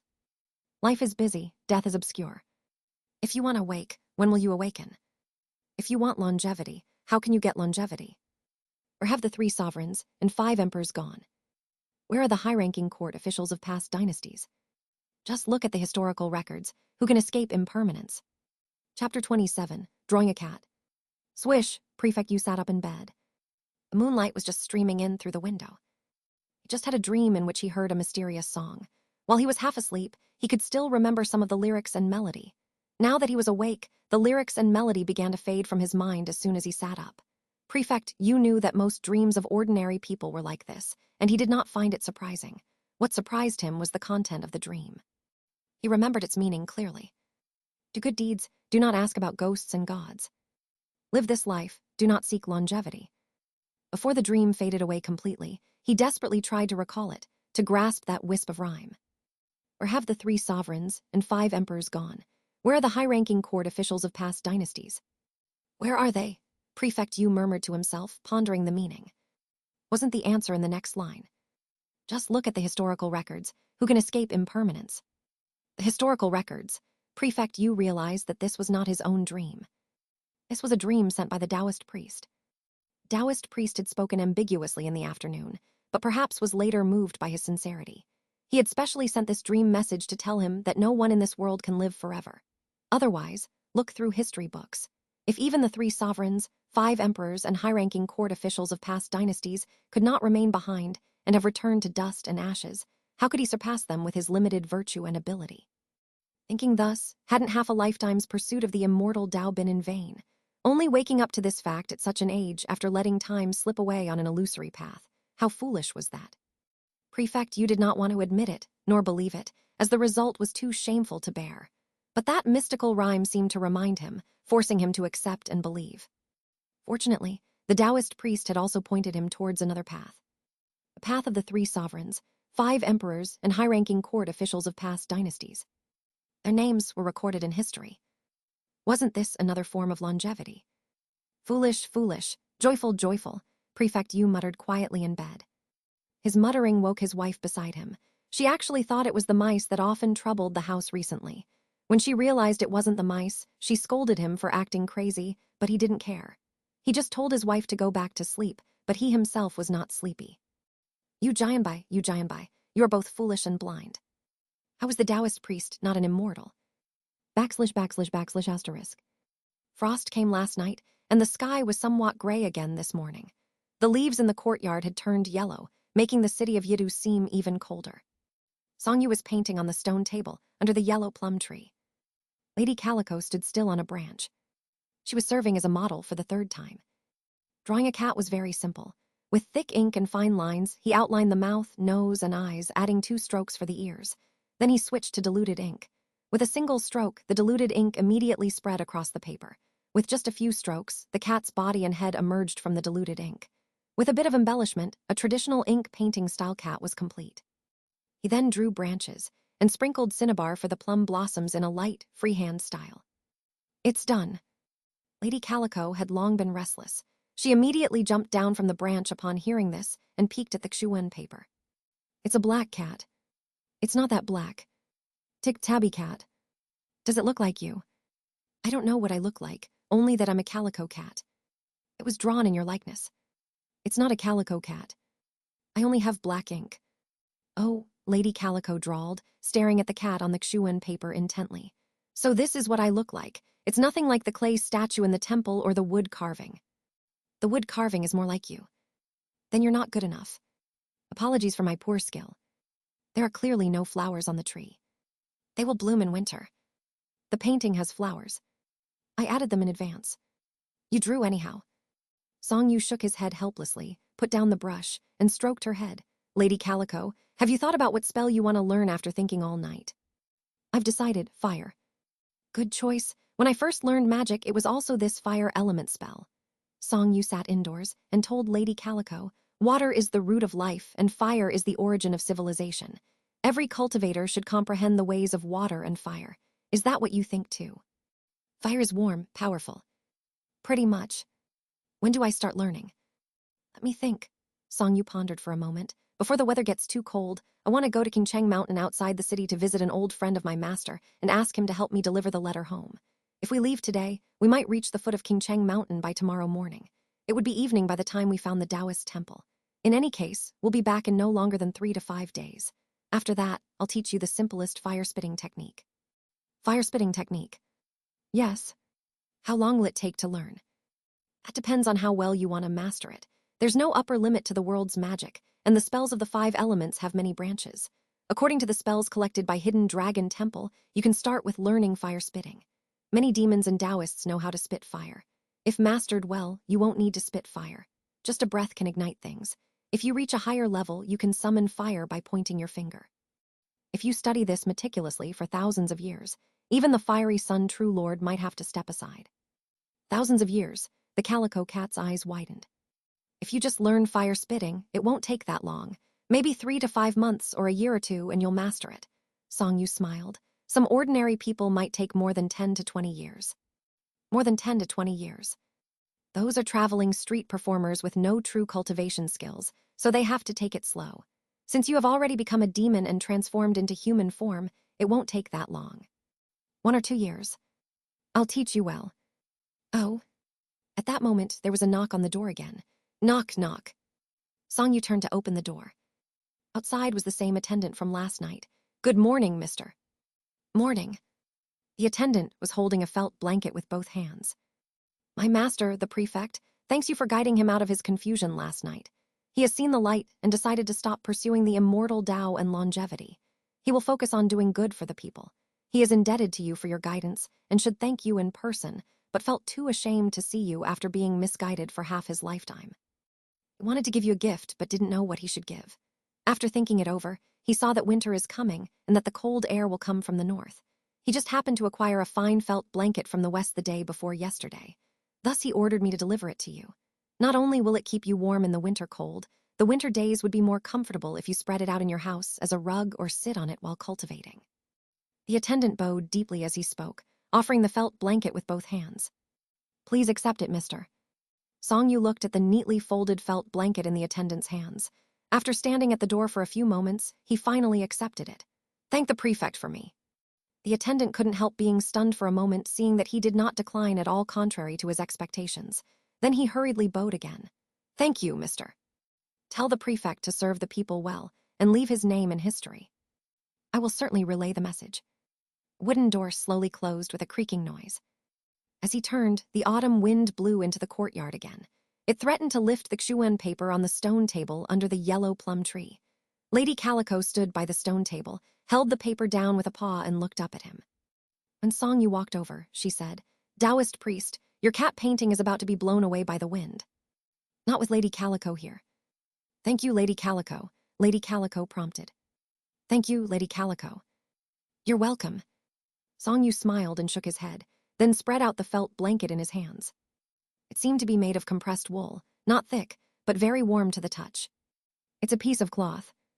It's a felt blanket. What's it for? To keep you warm. For me? Yes. The weather was just getting colder and cats prefer warmth to the cold. If the blanket is spread out inside the house, he could sit on it while cultivating or making tea by the stove.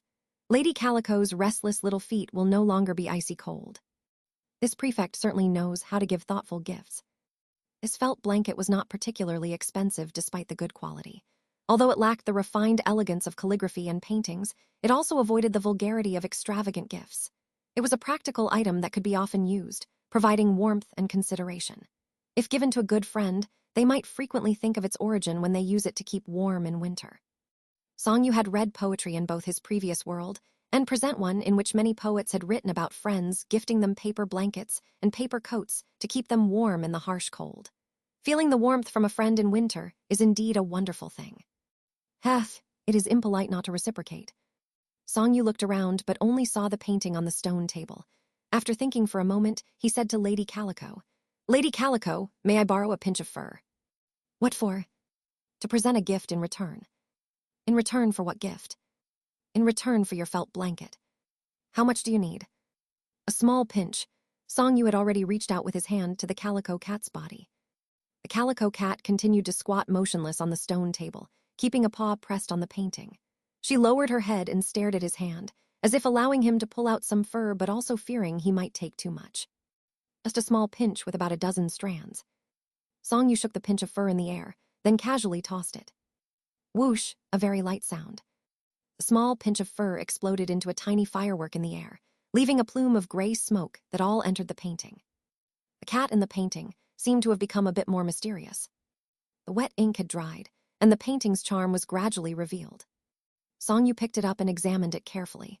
Without discussing painting techniques, the cat indeed looked lifelike. However, he didn't feel any pride, being well aware that it was merely good fortune he had acquired from Master Kong.